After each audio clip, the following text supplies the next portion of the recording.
Before we begin, please support the channel by subscribing, liking, and sharing this video. Constructive discussion is always welcome, and we invite you to share your views and insights in the comments.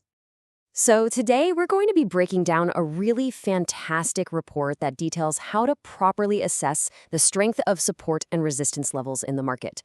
This is all based on an Insights document from April 12th. And just to be perfectly clear, this presentation is a direct informational narration of the source document. Okay, and before we dive in, we have to start with a crucial note from the source material itself. Everything discussed here today is strictly for informational and research purposes. It is not investment advice, and you've got to remember that all financial markets carry some pretty significant risks. So here's our game plan. First, we'll cover the core logic, what this is all about. Then we'll get into the institutional perspective. After that, we'll break down the strategic differences between points and ranges before getting to the heart of it, the 7 principles for assessing strength. We'll see it all in action with a great case study, and then wrap up with an advanced path for systematic review. All right, let's get right into our first section, core logic. And the best way to think about this is that it's not about having a crystal ball. It's about gaining a probabilistic edge, a bit like a casino, having a slight advantage that pays off over time. So let's start with the absolute basics. What exactly is support? Well, the source document defines it as a price point or range where the buying power is just so concentrated that it can soak up all the selling, essentially stopping a price from falling further. It's really just a spot where demand physically overtakes supply. And on the flip side, of course, you have resistance. This is the exact opposite. It's a price level where the sellers come out in force, creating a kind of ceiling that makes it really tough for the price to keep moving up. Here, supply is the one in the driver's seat. And this, right here, is the absolute key to the whole thing. The goal isn't to be right every single time. That's impossible.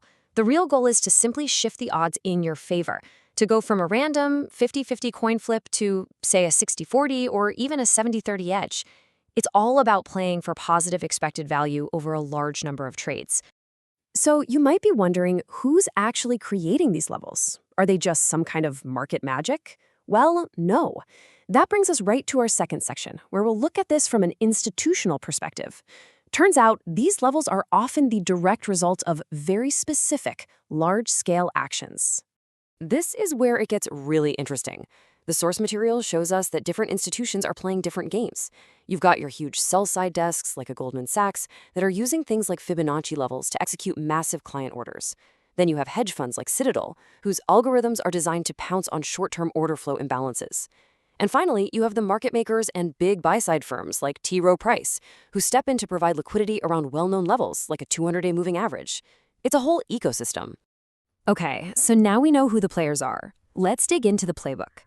And this leads us to a really important distinction, the strategic difference between what the source calls points versus ranges.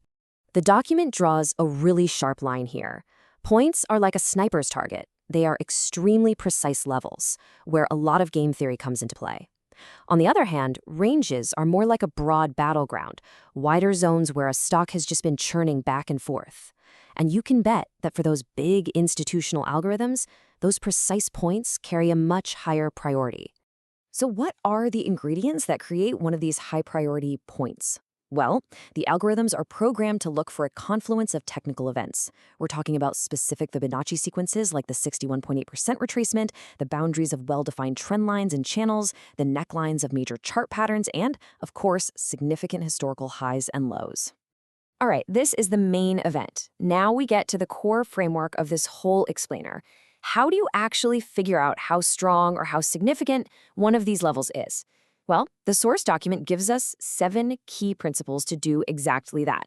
So here they are. Number 1, structural priority. 2, structure duration. 3, range accumulation. 4, volume price confirmation. 5, the time priority rule. 6, fuzzy assessment. And 7, dynamic conversion. Now, let's actually dig into what each of those really means. Okay, let's unpack these one by one. First, structural priority. This one's simple. A major long-term level from a weekly chart always trumps a minor short-term level from a daily chart. Second, structure duration. The longer a level has been tested and is held, the stronger it becomes. Think of it as a wall getting thicker each time it's defended. Third is range accumulation. The more trading that happens in a specific price zone, the more significant that zone is. Fourth, volume price confirmation. A level that was created on really high trading volume is much more credible. Fifth is the time priority rule. Sometimes the age of a level is more important than the recent volume. A long-standing level might carry more weight. Sixth, fuzzy assessment. This is a big one. Don't get hung up on an exact price to the penny. Think in terms of zones, strong, medium, or weak areas. And finally, number 7, dynamic conversion. This is a classic idea. When a strong support level breaks, it often flips and becomes the new resistance level. And of course, the other way around. All right, enough theory. How does all this look when the rubber meets the road? Let's dive into a fantastic case study from the source that compares two very different stocks, Tesla and Oklo. And the source gives us a perfect compare and contrast scenario here. In one corner, you've got Tesla, which at the time had a very clear, organized and structured market. And in the other corner, you have Oklo, a name where that market structure had completely collapsed. So for Tesla, the report zeroes in on a strong support zone right around $320 to $330. Now, why was that area so important? Because it was a convergent zone. You had two major technical factors coming together in the exact same place, a 61.8% Fibonacci level and the lower boundary of a long-term channel, a perfect example of a high-priority point. Now, Oklo is a completely different story. The whole structure of the stock just fell apart after it broke a key defensive level at $84. At that point, the analysis had to shift away from looking for precise points and instead focus on identifying broader ranges of potential activity. So you've got the theory, you've seen it in practice, now what? How do you actually internalize all this and apply it effectively? Well, that's what our final section is all about, the advanced path to developing a systematic review process. The source document lays out a really smart training regimen. It suggests using the weekly chart to identify the big picture structure and then using the daily chart to zoom in on execution. One of the best ways to practice is to do random blind tests on stocks you've never seen before. That removes all your personal bias.